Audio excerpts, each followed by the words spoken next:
Back when Drake warned that if Kendrick came to Toronto, it would be smoke, most people thought he was just rapping tough. But now, Kendrick Lamar has released a video claiming that Drake actually made an attempt on his life. This has moved far beyond music. We're no longer talking about bars. This is real-world danger. The question now, is Drake about to be investigated? Could this even lead to an arrest? Let's get into it. Apparently, Drake tried to have Kendrick eliminated through one of his known associates, a Toronto street figure named Top 5. What makes this even more intense is that Top 5 has been mouthing off long before any of this escalated. The man had just beaten a murder case, and instead of staying low-key, he was out here making wild statements, threatening that Kendrick would leave Toronto in a casket if he even considered pulling up. The story goes that Drake allegedly paid for Top 5's lawyer, helping him beat the charges. Then, in an interview, Top 5 flat out said he'd shoot Kendrick if he came to the city. But the real street veterans weren't buying into Top 5's self-made reputation.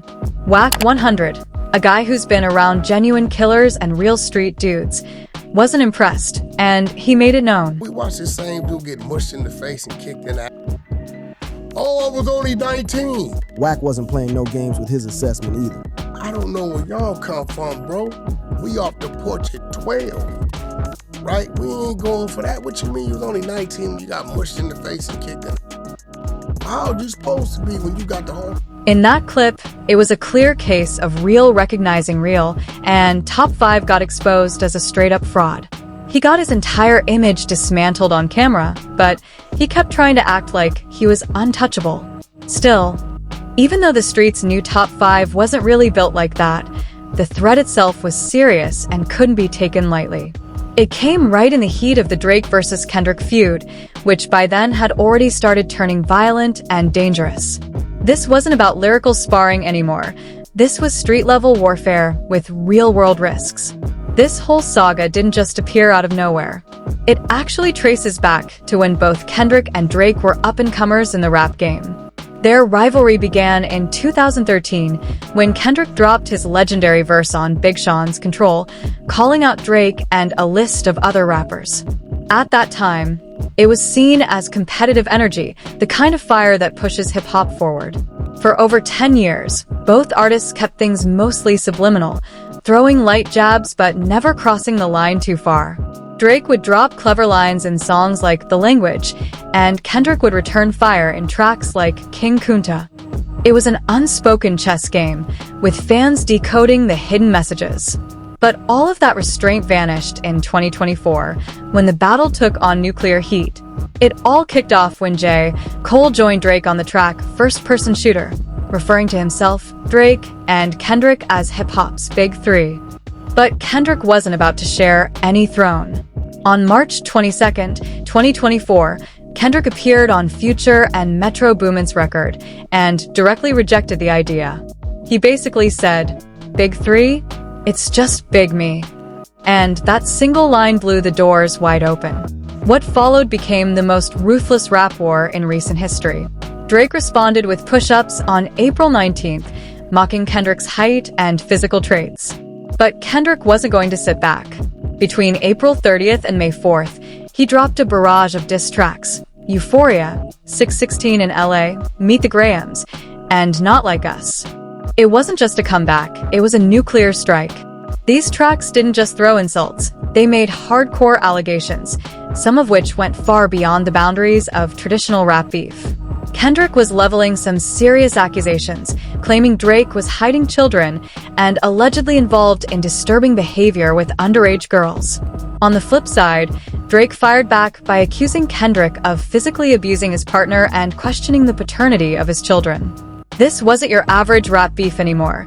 This was deeply personal, life-ruining warfare that crossed every imaginable line. But what really turned up the heat was when the violence started bleeding from the music into real life. On May 7th, 2024, shooters pulled up outside Drake's mansion in Toronto and opened fire on his security team.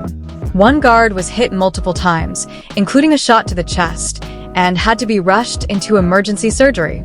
This wasn't a scare tactic, it was a straight-up assassination attempt. The timing? Suspicious as hell. The attack came just days after Kendrick released Not Like Us, which had an image of Drake's house featured on the cover art. Toronto authorities claimed they were investigating the shooting, but couldn't officially confirm if the beef had anything to do with it. Still, those in the streets already had their minds made up. The violence didn't stop there. More break-ins and trespassing attempts followed, signaling loud and clear that Drake's life was under serious threat. And it didn't seem random either, it looked coordinated. It was like multiple crews felt bold enough to test Drake's security, inspired by the tension and disrespect being hurled through diss tracks. Real street figures couldn't help but draw comparisons to one of hip-hop's darkest chapters, the East Coast versus West Coast War of the 90s, when the feud between Tupac and Biggie ended in tragedy and changed rap forever.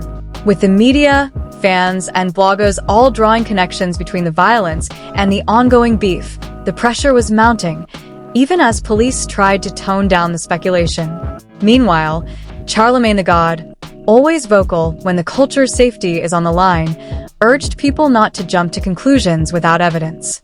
His message struck a chord, especially with those who remembered how fast gossip and reckless talk had escalated situations in the past. But the damage was already spiraling.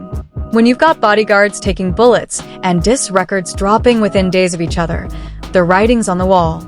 So, when Top 5 jumped into the mix with public threats against Kendrick, it wasn't coming out of nowhere. It was stacking on top of real-world bloodshed that had already begun. The fact that this same goon allegedly had Drake's financial support in beating a murder charge only made his words more dangerous. It started to look like Drake had loyal hitters in his circle, ready to ride, not just for respect, but possibly on payroll. Then came Tony Yayo's breakdown of the situation, offering insight into how deep the street affiliations on both sides might run. Certain things, you gotta remember the police and the feds are watching.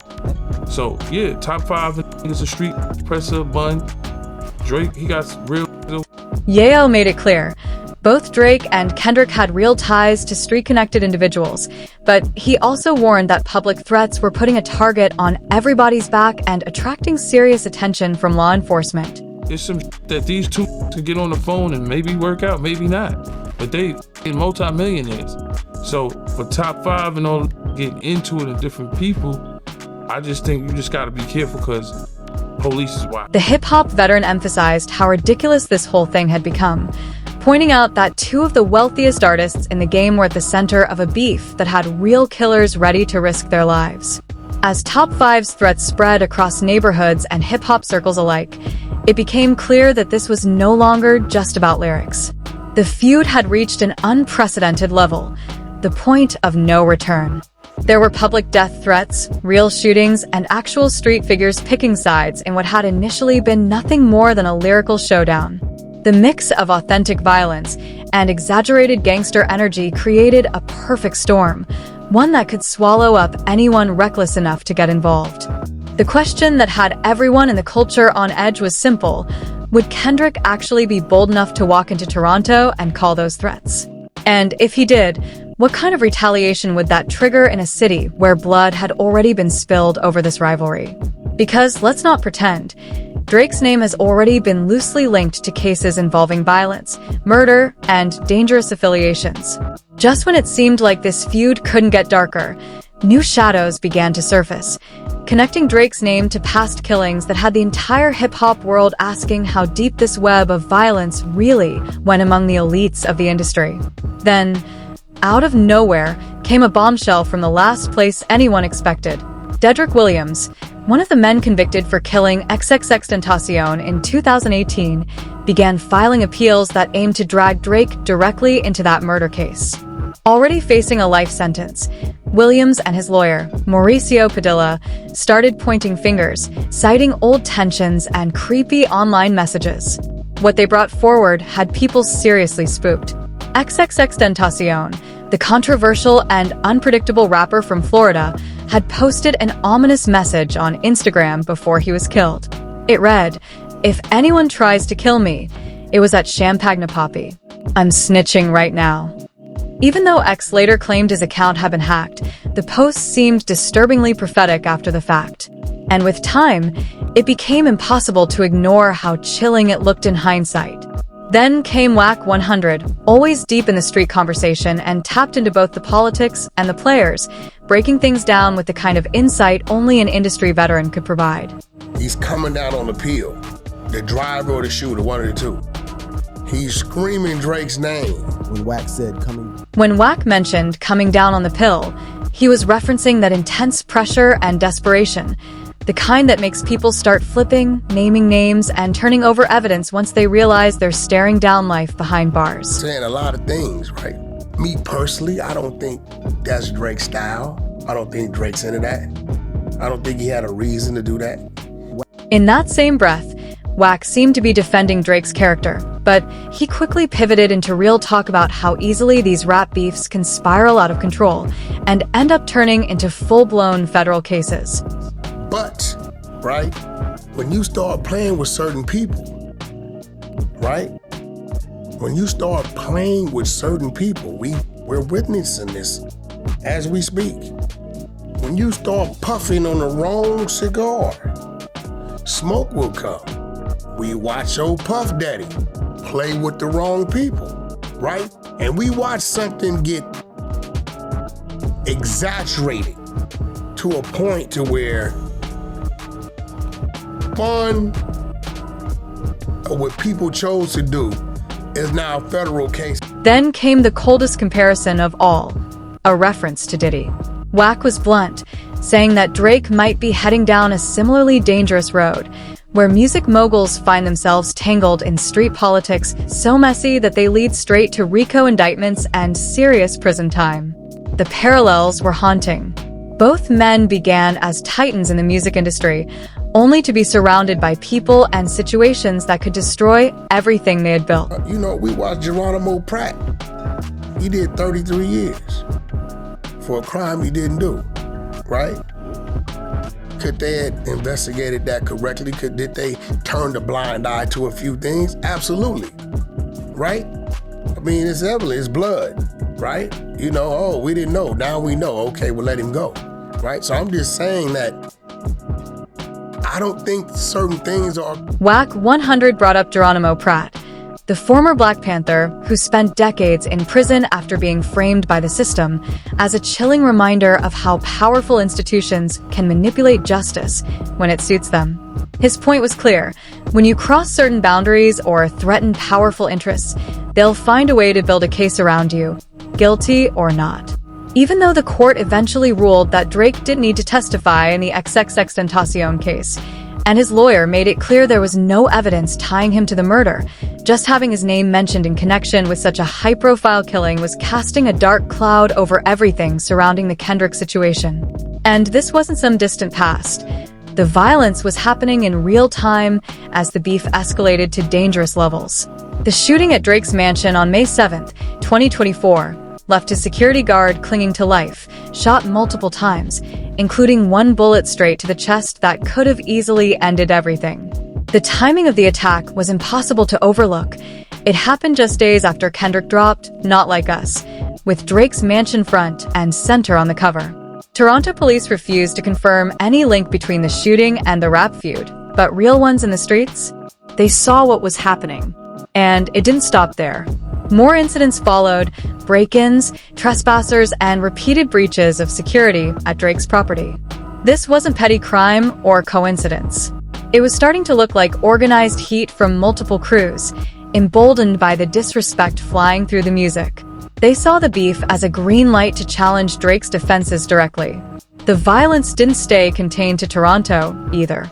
On June 30th, 2024, Rick Ross was attacked by Drake's supporters in Vancouver after he played Not Like Us during his set. Footage from the scene showed one of Drake's people land a punch straight to Ross's face, sparking a chaotic brawl between the two crews.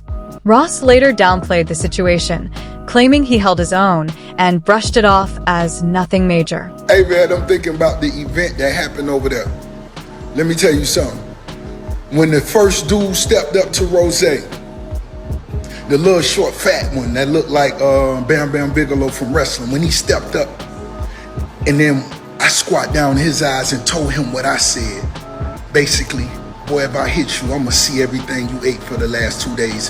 His dropped out of his, and Then I got hit with a drink. I'm still convinced ain't no punch you. Somebody said, Rose tried to punch you. He hit you. I say, nah. He had to throw a drink. Even though Rick Ross tried to minimize what went down, the facts spoke for themselves. Drake's fans physically assaulted a major rap figure just for publicly siding with Kendrick. Then Drake added fuel to the fire by liking social media posts that celebrated the attack. That simple click made it clear. The barrier between rap beef and real-life retaliation was gone, completely erased. But what came next was even more disturbing. Whispers began to spread that Drake had allegedly sent voice messages to Kendrick's team during the height of the beef, threatening them and referring to himself as a mob boss. If true, this would signal that Drake had lost all sense of boundaries. The idea of a pop star, someone with millions of fans and corporate sponsors, branding himself a mob boss and making threats toward another artist's crew, sounded absolutely delusional. It pointed to a man so deep in the fantasy of street credibility, surrounded by yes men and pretending to live a life of danger, that he started to believe his own act. It wasn't just theatrical anymore, it was unhinged. And once again, it was Wack 100 who stepped in to offer some much-needed context, laying out how the corporate powers and industry politics behind the scenes were allowing this violence to grow unchecked. The people we see aren't really the people behind it. It's deeper than we know. Wack 100 was implying that Universal Music Group might have had a much deeper hand in orchestrating these rap beefs than most people ever imagined. Than anyone realized. And when you go to playing with something like, he's requesting he wants a piece of UMG. That's one of his demands. Then came the revelation that Drake had been trying to gain ownership stakes in his own label. And that changed everything. It meant this beef wasn't just about lyrical dominance or pride. It was about securing millions of dollars in corporate power and control, real executive-level leverage. What's going on and certain demands going on. And, I don't know, man. I hope. Even Wack, with all his industry knowledge, seemed nervous about where this was heading. Drake has never done anything to me. He's always showed me love. It's just I hope he knows what he's doing when he's playing with this type of situation. The warning was chilling. Drake was playing in dangerous waters, surrounded by forces that had the power to dismantle everything he had worked for. As Wack put it could get bigger than the artist. That warning landed heavy, suggesting that no matter how rich or connected Drake was, this entire situation could spiral to a point where even he couldn't stop it. With every new layer of shady connections and violent moments piling up, the hip-hop community was being forced to confront a harsh reality. The Drake versus Kendrick feud had long since stopped being about bars and verses. It had become something far more sinister, a place where death threats, criminal cases, and actual bloodshed were becoming disturbingly common. And in the streets, one chilling question echoed louder than ever. How much further could this go before someone ended up in a body bag? Then came the ultimate act of defiance. Kendrick disrespected Toronto in the most public way possible. After months of escalating threats, shootings, and whispers of murder plots surrounding the war between Drake and Kendrick, the moment of truth was officially on the calendar.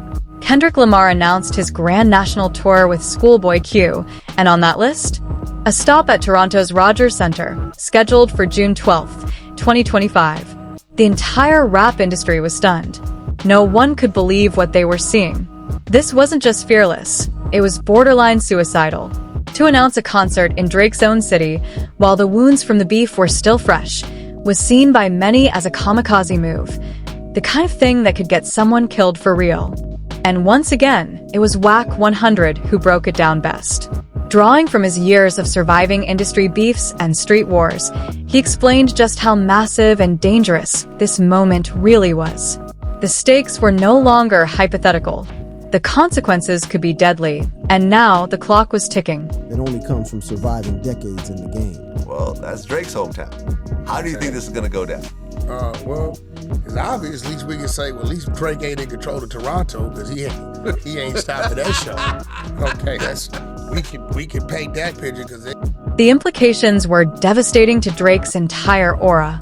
For them to actually book Kendrick in Toronto like that, it sent a message loud and clear. Either Drake's dominance was just a myth, or his influence wasn't as powerful as people believed. Maybe even both. As Whack 100 put it, this move screamed, out with the old, in with the new. Because if Drake truly ran Toronto the way his fans always claimed, how in the world was Kendrick able to lock down the city's biggest venue just to throw what basically amounted to a victory concert in Drake's own backyard? I mean, what's gonna happen when Kendrick performs Not Like Us in Toronto? Everyone knew what was coming, and it was terrifying. The whole world predicted it. Kendrick was going to perform Not Like Us in the heart of Drake's territory, and people were genuinely unsure if he would even make it out alive. But this wasn't just a show. This was a declaration. A symbolic triumph that marked something bigger than music. It was undeniable proof that Kendrick hadn't just won a rap beef. He had completely transformed the cultural hierarchy of hip-hop. The wild support for Not Like Us inside Drake's own city made one thing painfully clear. Kendrick Lamar wasn't just artistically dominant. He had taken over the cultural conversation itself. And this went beyond the feud. His Grammy sweep for Not Like Us, his electrifying Super Bowl performance, all of it had already positioned him at the top. But this Toronto concert? It was the final stamp. A direct shot at Drake's supposed stronghold, and there was nothing Drake could do to stop it. Whack 100's earlier commentary on the hidden corporate dynamics only added more weight to this cultural shift. That high five between Dr. Dre and Lucent. Did you see that? Yeah, I saw that. It's like, hey, we're daddy. We're gonna do what we wanna do. You ain't running nothing. Right. It's just real, you know, it's real talk. You know what I'm saying? I think Drake he's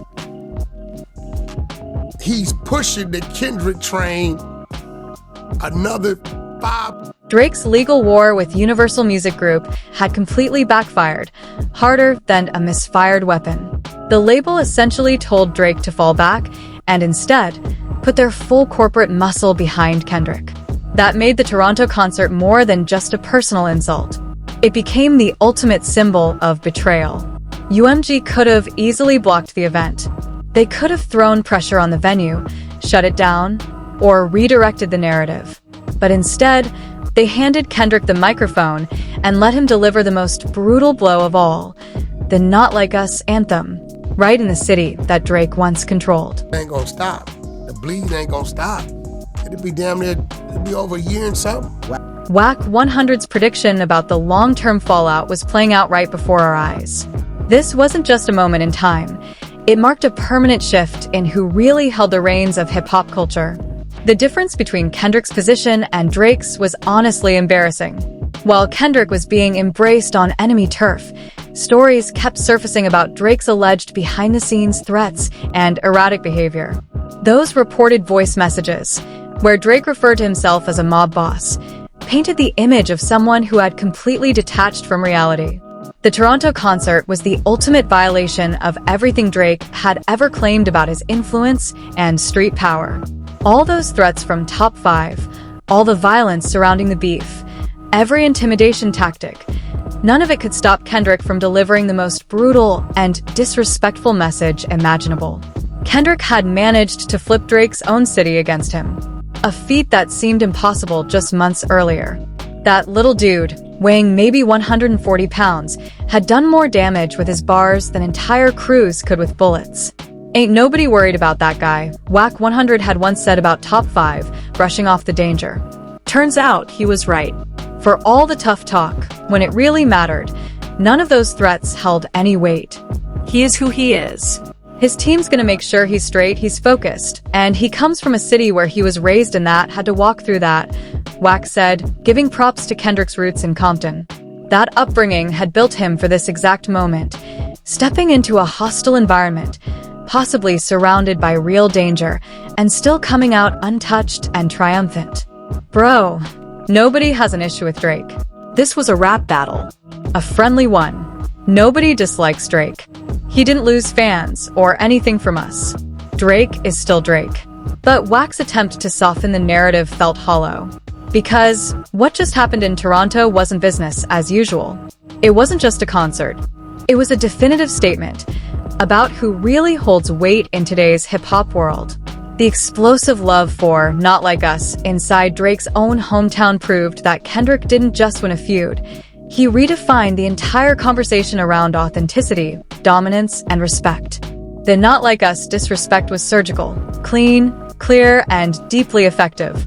Toronto was no longer Drake's city. As the smoke cleared from what is now being called the most shocking chapter in modern rap history, one truth stood above all. The Drake-Kendrick feud had reimagined what was possible in a rap battle, both in power and in consequences. And on that unforgettable night in June 2025, in the heart of Toronto, Kendrick Lamar did the unthinkable. He walked straight into enemy territory, stood his ground, and won. Drake was left with no choice but to confront a painful truth. His hometown was no longer his sanctuary. His street credibility shattered. And all of it at the hands of a real one from Compton, a man who outmaneuvered him at every level. If you enjoyed watching this video, go ahead and click on any of the cards on your screen to dive deeper into more explosive hip-hop moments, beef breakdowns, and exclusive insider commentary.